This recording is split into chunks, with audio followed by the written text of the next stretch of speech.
Искам да споделя в началото голямата картина, основната визия и приоритети на нашето управление, които са свързани с тясно взаимодействие с всички органи на местна и централна власт, с представители на всички ресорни агенции в един надпартиен консенсус и един активен диалог, независимо от партийната принадлежност. Това е визията, това е посоката, това е философията на нашето управление и ние доказваме това нещо с нашето действие и с поведение. Вече имах редица такива индивидуални срещи.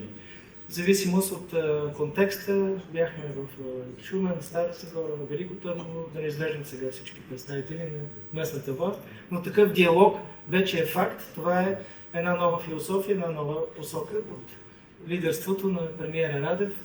Надпартиен консенсус в полза на хората, на гражданите, в развитието на регионите, с една обща цел да преодолеем регионалните дисбаланси в страната, да повишим качеството на публичните услуги, да имаме по-добър синхрон между всички институции и по този начин да работим за обществото и за хората.